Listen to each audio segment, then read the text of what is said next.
Welcome to Soft Hour Library. Tonight's story begins now. Close your eyes and rest. This book is not addressed to the learned, or to those who regard a practical problem merely as something to be talked about. No profound philosophy or deep erudition will be found in the following pages. I have aimed only at putting together some remarks which are inspired by what I hope is common sense. All that I claim for the recipes offered to the reader is that they are such as are confirmed by my own experience and observation, and that they have increased my own happiness whenever I have acted in accordance with them. On this ground, I venture to hope that some among those multitudes of men and women who suffer unhappiness without enjoying it may find their situation diagnosed and a method of escape suggested. It is in the belief that many people who are unhappy could become happy by well-directed effort that I have written this book. Part I, Causes of Unhappiness. Chapter 1, What Makes People Unhappy. Animals are happy so long as they have health and enough to eat. Human beings, one feels, ought to be, but in the modern world they are not, at least in a great majority of cases. If you are unhappy yourself, you will probably be prepared to admit that you are not exceptional in this. If you are happy, ask yourself how many of your friends are so. And when you have reviewed your friends, teach yourself the art of reading faces. Make yourself receptive to the moods of those whom you meet in the course of an ordinary day. In every face I meet, marks of weakness, marks of woe, says Blake. Though the kinds are different, you will find that unhappiness meets you everywhere. Let us suppose that you are in New York. In New York, the most typically modern of great cities, stand in a busy street during working hours, or on a main thoroughfare at a weekend, or at a dance of an evening. Empty your mind of your own ego, and let the personalities of the strangers about you take possession of you one after another. You will find that each of these different crowds has its own trouble. In the work-hour crowd, you will see anxiety, excessive concentration, dyspepsia, lack of interest in anything but the struggle, incapacity for play, unconsciousness of their fellow creatures. On a main road at the weekend, you will see men and women, all comfortably off, and some very rich, engaged in the pursuit of pleasure. This pursuit is conducted by all at a uniform pace, that of the slowest car in the procession. It is impossible to see the road for the cars, or the scenery, since looking aside would cause an accident. All the occupants of all the cars are absorbed in the desire to pass other cars, which they cannot do on account of the crowd, if their minds wander from this preoccupation, as will happen occasionally to those who are not themselves driving. Unutterable boredom seizes upon them and stamps their features with trivial discontent.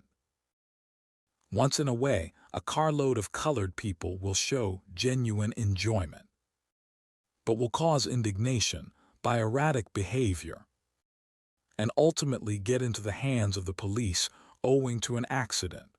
Enjoyment in holiday time is illegal. Or, again, watch people at a gay evening. All come determined to be happy, with the kind of grim resolve with which one determines not to make a fuss at the dentist's. It is held that drink and petting are the gateways to joy. So people get drunk quickly, and try not to notice how much their partners disgust them. After a sufficient amount of drink, men begin to weep and to lament how unworthy they are, morally, of the devotion of their mothers. All that alcohol does for them is to liberate the sense of sin, which reason suppresses in saner moments. The causes of these various kinds of unhappiness lie partly in the social system, partly in individual psychology, which, of course, is itself to a considerable extent a product of the social system. I have written before about the changes in the social system required to promote happiness, concerning the abolition of war, of economic exploitation, of education in cruelty and fear. It is not my intention to speak in this volume. To discover a system for the avoidance of war is a vital need for our civilization, but no such system has a chance while men are so unhappy that mutual extermination seems to them less dreadful than continued endurance of the light of day. To prevent the perpetuation of poverty is necessary if the benefits of machine production are to accrue in any degree to those most in need of them. But what is the use of making everybody rich if the rich themselves are miserable? Education in cruelty and fear is bad, but no other kind can be given by those who are themselves the slaves of these passions. These considerations lead us to the problem of the individual. What can a man or woman, here and now, in the midst of our nostalgic society, do to achieve happiness for himself or herself? In discussing this problem, I shall confine my attention to those who are not subject to any extreme cause of outward misery. I shall assume a sufficient income to secure food and shelter, sufficient health to make ordinary bodily activities possible. I shall not consider the great catastrophes, such as loss of all one's children, or public disgrace. There are things to be said about such matters, and they are important things, but they belong to a different order from the things that I wish to say. My purpose is to suggest a cure for the ordinary day-to-day unhappiness from which most people in civilized countries suffer, and which is all the more unbearable because, having no obvious external cause, it appears inescapable. I believe this unhappiness to be very largely due to mistaken views of the world, mistaken ethics, mistaken habits of life, leading to destruction of that natural zest and appetite for possible things upon which all happiness, whether of men or animals, ultimately depends. These are matters which lie within the power of the individual, and I propose to suggest the changes by which his happiness, given average good fortune, may be achieved. Perhaps the best introduction to the philosophy which I wish to advocate will be a few words of autobiography. I was not born happy. As a child, my favorite hymn was, "Weary of earth and laden with my sin." At the age of 5, I reflected that, if I should live to be 70, I had only endured, so far, a 14th part of my whole life, and I felt the long spread-out boredom ahead of me to be almost unendurable. In adolescence, I hated life and was continually on the verge of suicide, from which, however, I was restrained by the desire to know more mathematics. Now, on the contrary, I enjoy life. I might almost say that with every year that passes I enjoy it more. This is due partly to having discovered what were the things that I most desired, and having gradually acquired many of these things. Partly it is due to having successfully dismissed certain objects of desire, such as the acquisition of indubitable knowledge about something or other, as essentially unattainable. But very largely, it is due to a diminishing preoccupation with myself. Like others who had a Puritan education, I had the habit of meditating on my sins, follies, and shortcomings. I seemed to myself, no doubt justly, a miserable specimen. Gradually, I learned to be indifferent to myself and my deficiencies. I came to center my attention increasingly upon external objects, the state of the world, various branches of knowledge, individuals for whom I felt affection, external interests. It is true, bring each its own possibility of pain. The world may be plunged in war. Knowledge in some direction may be hard to achieve. Friends may die. But pains of these kinds do not destroy the essential quality of life, as do those that spring from disgust with self. And every external interest inspires some activity which, so long as the interest remains alive, is a complete preventive of ennui. Interest in oneself, on the contrary, leads to no activity of a progressive kind. It may lead to the keeping of a diary, to getting psychoanalyzed, or perhaps to becoming a monk. But the monk will not be happy until the routine of the monastery has made him forget his own soul. The happiness which he attributes to religion he could have obtained from becoming a crossing sweeper, provided he were compelled to remain one. External discipline is the only road to happiness for those unfortunates whose self-absorption is too profound to be cured in any other way. The psychological causes of unhappiness, it is clear, are many and various, but all have something in common. The typical unhappy man is one who, having been deprived in youth of some normal satisfaction, has come to value this one kind of satisfaction more than any other, and has therefore given to his life a one-sided direction, together with a quite undue emphasis upon the achievement as opposed to the activities connected with it. There is, however, a further development which is very common in the present day. A man may feel so completely thwarted that he seeks no form of satisfaction, but only distraction and oblivion. He then becomes a devotee of pleasure. That is to say, he seeks to make life bearable by becoming less alive. Drunkenness, for example, is temporary suicide.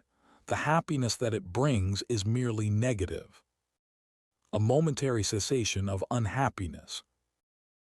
The narcissist and the megalomaniac believe that happiness is possible, though they may adopt mistaken means of achieving it. But the man who seeks intoxication, in whatever form, has given up hope except in oblivion. In his case, the first thing to be done is to persuade him that happiness is desirable. Men who are unhappy, like men who sleep badly, are always proud of the fact. Perhaps their pride is like that of the fox who had lost his tail. If so, the way to cure it is to point out to them how they can grow a new tail. Very few men, I believe, will deliberately choose unhappiness if they see a way of being happy.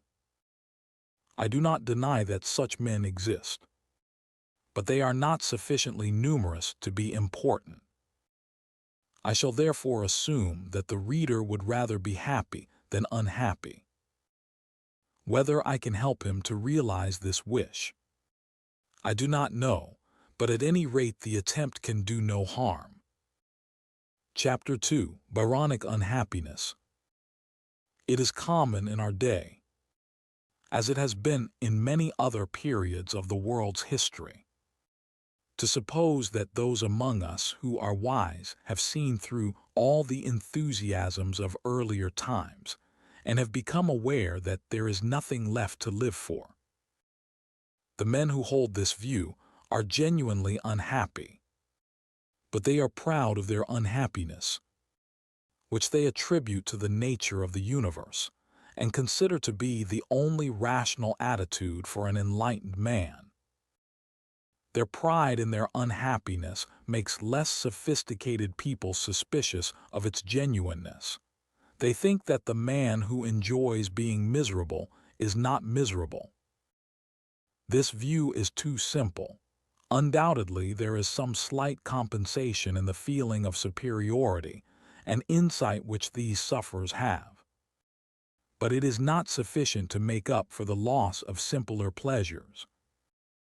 I do not myself think that there is any superior rationality in being unhappy. The wise man will be as happy as circumstances permit, and if he finds the contemplation of the universe painful beyond a point, he will contemplate something else instead. This is what I wish to prove in the present chapter. I wish to persuade the reader that, whatever the arguments may be, reason lays no embargo upon happiness. Nay, more, I am persuaded that those who quite sincerely attribute their sorrows to their views about the universe are putting the cart before the horse. The truth is that they are unhappy for some reason of which they are not aware, and this unhappiness leads them to dwell upon the less agreeable characteristics of the world in which they live. It is fortunate for literary men that people no longer read anything written long ago, for if they did, they would come to the conclusion that, whatever may be said about pools of water, the making of new books is certainly vanity. If we can show that the doctrine of Ecclesiastes is not the only one open to a wise man, we need not trouble ourselves much with the later expressions of the same mood. In an argument of this sort, we must distinguish between a mood and its intellectual expression. There is no arguing with a mood. It can be changed by some fortunate event, or by a change in our bodily condition, but it cannot be changed by argument. I have frequently experienced myself the mood in which I felt that all is vanity. I have emerged from it not by means of any philosophy, but owing to some imperative necessity of action. If your child is ill, you may be unhappy, but you will not feel that all is vanity. You will feel that the restoring of the child to health is a matter to be attended to regardless of the question whether there is ultimate value in human life or not.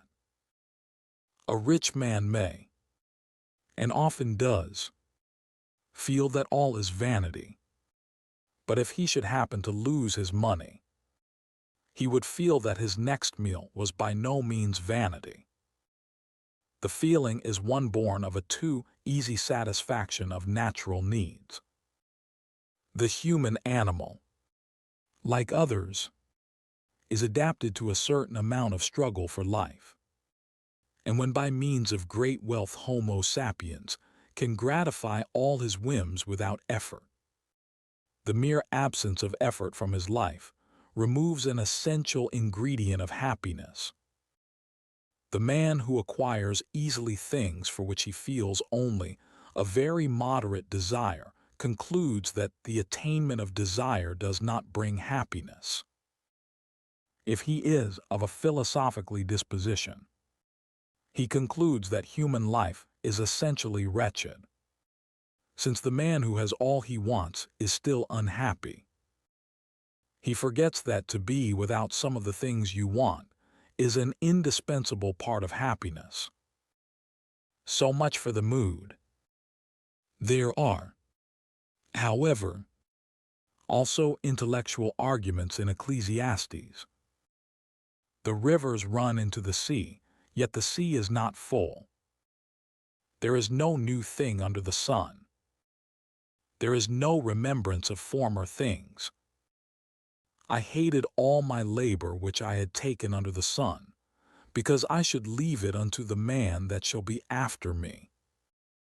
If one were to attempt to set up these arguments in the style of a modern philosopher, they would come to something like this. Man is perpetually toiling, and matter is perpetually in motion, yet nothing abides. Although the new thing that comes after it is in no way different from what has gone before.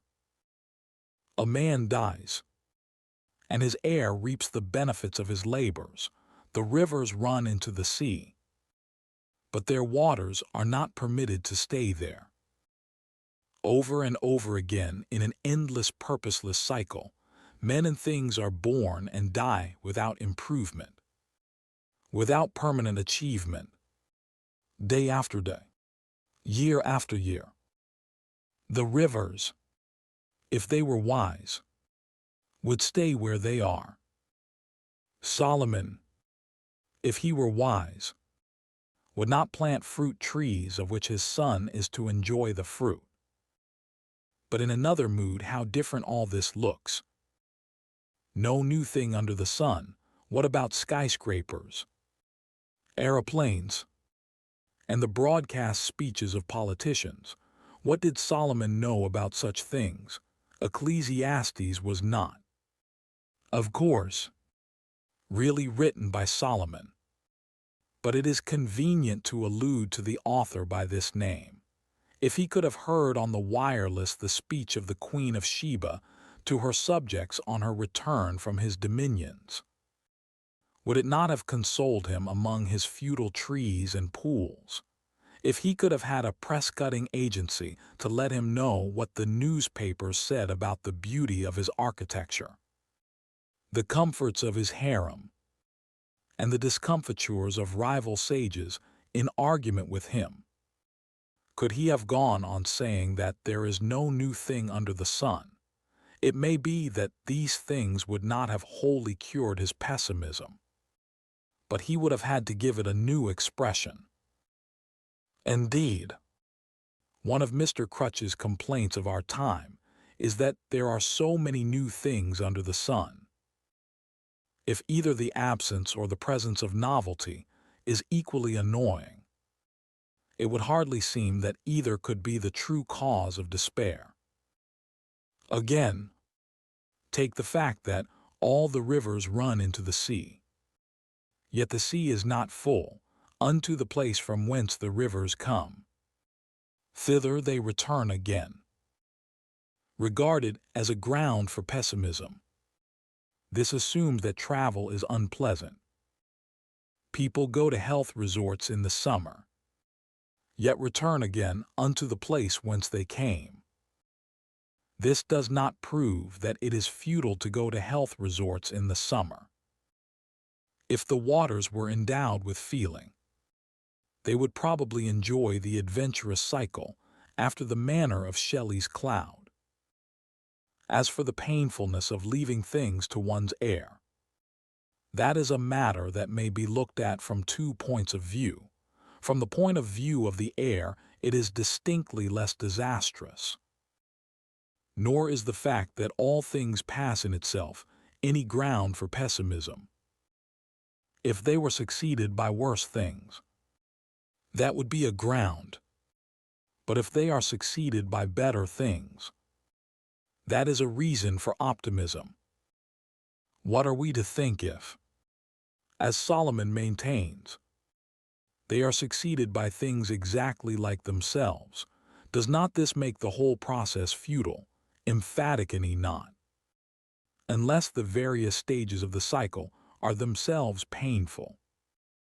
The habit of looking to the future and thinking that the whole meaning of the present lies in what it will bring forth is a pernicious one.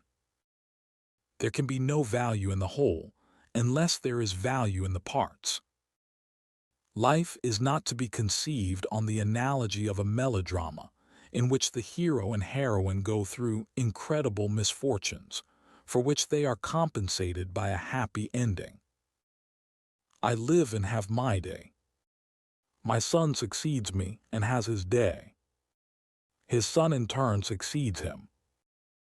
What is there in all this to make a tragedy about? On the contrary, if I lived forever, the joys of life would inevitably in the end lose their savor.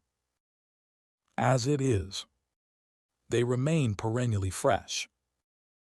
I warmed both hands before the fire, it sinks, and I am ready to depart. This attitude is quite as rational as that of indignation with death. If, therefore, moods were to be decided by reason, there would be quite as much reason for cheerfulness as for despair. Ecclesiastes is tragic. Mr. Crutch's modern temper is pathetic. Mr. Crutch, at bottom, is sad because the old medieval certainties have crumbled, and also some that are of more recent origin. As for this present unhappy time, he says, haunted by ghosts from a dead world, and not yet at home in its own. Its predicament is not unlike the predicament of the adolescent who has not yet learned to orient himself, without reference to the mythology amid which his childhood was passed. This statement is entirely correct as applied to a certain section of intellectuals. Those, namely, who, having had a literary education, can know nothing of the modern world, and having throughout their youth been taught to base belief upon emotion, cannot divest themselves of that infantile desire for safety and protection which the world of science cannot gratify. Mr. Crutch, like most other literary men, is obsessed with the idea that science has not fulfilled its promises. He does not, of course, tell us what these promises were, but he seems to think that 60 years ago men like Darwin and Huxley expected something of science which it has not given. I think this is an entire delusion, fostered by those writers and clergymen who do not wish their specialties to be thought of little value. That the world contains many pessimists at the present moment is true.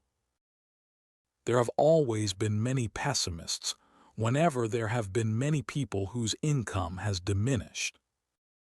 Mr. Crutch, it is true, is an American, and American incomes, on the whole, have been increased by the war.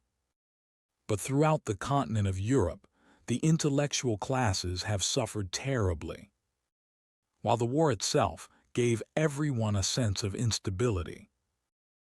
Such social causes have a great deal more to do with the mood of an epoch than has its theory as to the nature of the world.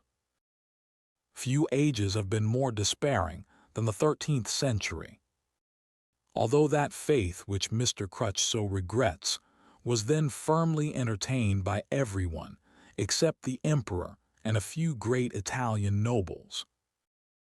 Thus Roger Bacon says, "For more sins reign in these days of ours than in any past age, and sin is incompatible with wisdom. Let us see all conditions in the world, and consider them diligently everywhere. We shall find boundless corruption. And first of all in the head, lechery dishonors the whole court. And gluttony is lord of all. If then this is done in the head, how is it in the members?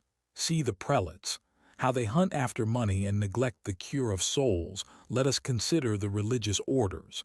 I exclude none from what I say.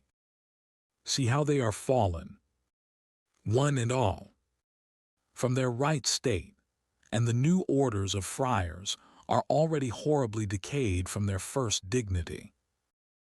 The whole clergy is intent upon pride, lechery, and avarice, and wheresoever clerks are gathered together. As at Paris and Oxford, they scandalize the whole laity with their wars and quarrels and other vices. None care what is done, or how, by hook or by crook, provided only that each can fulfill his lust. Concerning the pagan sages of antiquity, he says, their lives were beyond all comparison better than ours, both in all decency and in contempt of the world, with all its delights and riches and honors, as all men may read in the works of Aristotle, Seneca, Tully, Avicenna, Alpharabius, Plato, Socrates, and others, and so it was that they attained to the secrets of wisdom and found out all knowledge. Roger Bacon's opinion was that of all his literary contemporaries, not one of whom liked the age in which he found himself. I do not for a moment believe that this pessimism had any metaphysical cause. Its causes were war, poverty, and violence. One of Mr. Crutch's most pathetic chapters deals with the subject of love. It appears that the Victorians thought very highly of it, but that we with our modern sophistication have come to see through it. For the more skeptical of the Victorians, love performed some of the functions of the God whom they had lost.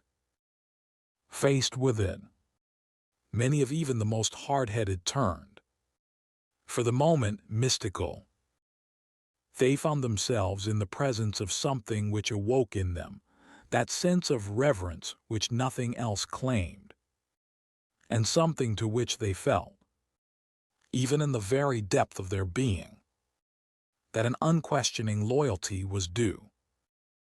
For them love, like God, demanded all sacrifices, but like him, also, it rewarded the believer by investing all the phenomena of life with a meaning not yet analyzed away. We have grown used more than they to a godless universe, but we are not yet accustomed to one which is loveless as well. And only when we have so become shall we realize what atheism really means. It is curious how different the Victorian age looks to the young of our time from what it seemed when one was living in it. I remember two old ladies, both typical of certain aspects of the period, whom I knew well in my youth. One was a Puritan, and the other a Voltairean. The former regretted that so much poetry deals with love, which, she maintained, is an uninteresting subject. The latter remarked, "Nobody can say anything against me, but I always say that it is not so bad to break the seventh commandment as the sixth, because at any rate it requires the consent of the other party." Neither of these views was quite like what Mr. Crutch presents as typically Victorian. His ideas are derived evidently from certain writers who were by no means in harmony with their environment. The best example, I suppose, is Robert Browning. I cannot, however, resist the conviction that there is something stuffy about love as he conceived it. God be thanked, the meanest of his creatures boasts two soul sides, one to face the world with, one to show a woman when he loves her, This assumes that combativeness is the only possible attitude towards the world at large. Why? Because the world is cruel. Browning would say, because it will not accept you at your own valuation. We should say, a couple may form, as the Brownings did, a mutual admiration society. It is very pleasant to have someone at hand who is sure to praise your work, whether it deserves it or not. And Browning undoubtedly felt that he was a fine, manly fellow when he denounced Fitzgerald in no measured terms for having dared not to admire Aurora Leigh. I cannot feel that this complete suspension of the critical faculty on both sides is really admirable. It is bound up with fear and with the desire to find a refuge from the cold blasts of impartial criticism. Many old bachelors learn to derive the same satisfaction from their own fireside. I lived too long myself in the Victorian age to be a modern according to Mr. Crutch's standards. I have by no means lost my belief in love. But the kind of love that I can believe in is not the kind that the Victorians admired. It is adventurous and open-eyed. And, while it gives knowledge of good, it does not involve forgetfulness of evil, nor does it pretend to be sanctified or holy. The attribution of these qualities to the kind of love that was admired was an outcome of the sex taboo. The Victorian was profoundly convinced that most sex is evil, and had to attach exaggerated adjectives to the kind of which he could approve. There was more sex hunger than there is now, and this no doubt caused people to exaggerate the importance of sex, just as the ascetics have always done. We are at the present day passing through a somewhat confused period, when many people have thrown over the old standards without acquiring new ones. This leads them into various troubles, and as their unconscious usually still believes in the old standards, the troubles, when they come, produce despair, remorse, and cynicism. I do not think the number of people to whom this happens is very large, but they are among the most vocal people of our time. I believe that if one took the average of well-to-do young people in our day and in the Victorian epoch, one would find that there is now a great deal more happiness in connection with love, and a great deal more genuine belief in the value of love than there was 60 years ago. The reasons which lead certain persons to cynicism are connected with the tyranny of the old ideals over the unconscious, and with the absence of a rational ethic by which present-day people can regulate their conduct. The cure lies not in lamentation and nostalgia for the past, but in a more courageous acceptance of the modern outlook and a determination to root out nominally discarded superstitions from in their obscure hiding places. To say shortly why one values love is not easy, nevertheless, I will make the attempt. Love is to be valued in the first instance, and this, though not its greatest value, is essential to all the rest as in itself a source of delight. O love, they wrong thee much that say thy sweet is bitter, when thy rich fruit is such as nothing can be sweeter. The anonymous author of these lines was not seeking a solution for atheism or a key to the universe. He was merely enjoying himself. And not only is love a source of delight, but its absence is a source of pain. In the second place, love is to be valued because it enhances all the best pleasures, such as music, and sunrise in mountains, and the sea under the full moon. A man who has never enjoyed beautiful things in the company of a woman whom he loved has not experienced to the full the magic power of which such things are capable. Again, love is able to break down the hard shell of the ego, since it is a form of biological cooperation in which the emotions of each are necessary to the fulfillment of the other's instinctive purposes. There have been in the world at various times various solitary philosophies, some very noble, some less so. The Stoics and the early Christians believed that a man could realize the highest good of which human life is capable by means of his own will alone, or at any rate without human aid. Others again have regarded power as the end of life, and yet others mere personal pleasure.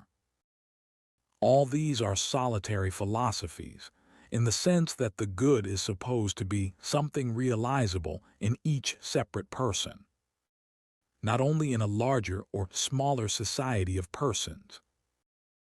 All such views, to my mind, are false, and not only in ethical theory, but as expressions of the better part of our instincts. Man depends upon cooperation, and has been provided by nature, somewhat inadequately, it is true, with the instinctive apparatus out of which the friendliness required for cooperation can spring.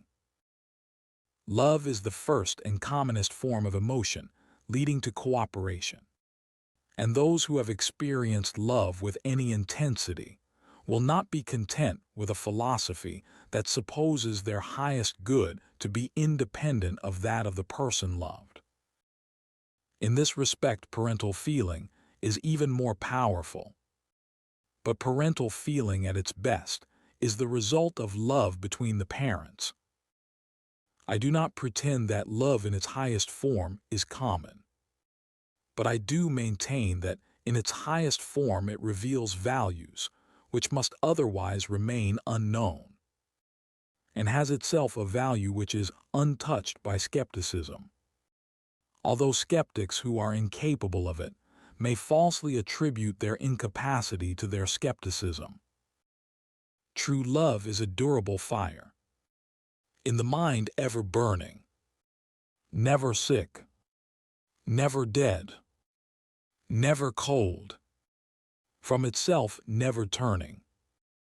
I come next to what Mr. Crutch has to say about tragedy. He contends, and in this I cannot but agree with him, that Ibsen's Ghosts is inferior to King Lear. No increased powers of expression, no greater gift for words, could have transformed L.B.Sen into Shakespeare.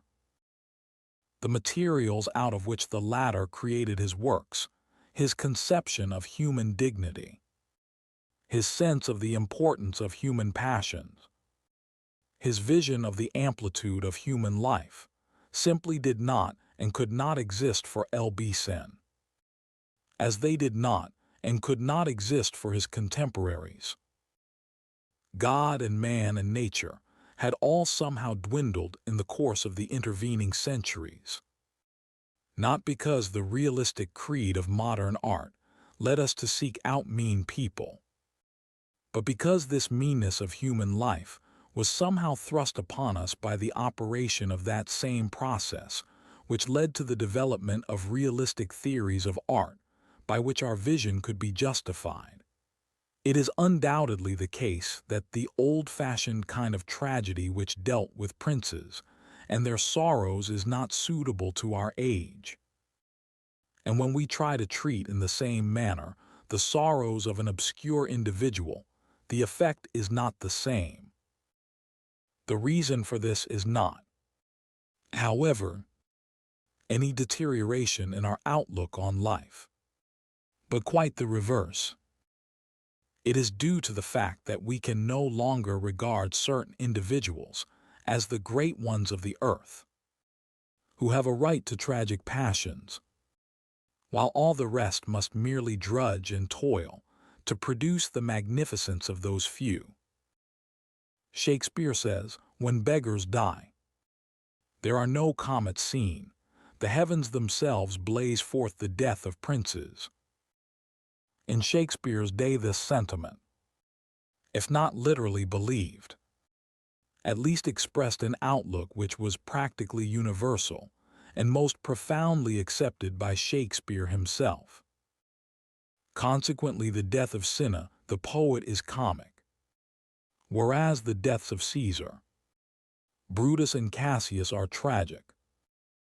The cosmic significance of an individual death is lost to us because we have become democratic, not only in outward forms, but in our inmost convictions. High tragedy in the present day, therefore, has to concern itself rather with the community than with the individual. I would give as an example of what I mean Ernst Toller's Massenmensch. I do not maintain that this work is as good as the best that has been done in the best ages in the past. But I do maintain that it is justly comparable. It is noble, profound and actual, concerned with heroic action, and purging the reader through pity and terror, as Aristotle said it should. There are as yet few examples of this modern kind of tragedy, since the old technique and the old traditions have to be abandoned without being replaced by mere educated commonplace. To write tragedy, a man must feel tragedy.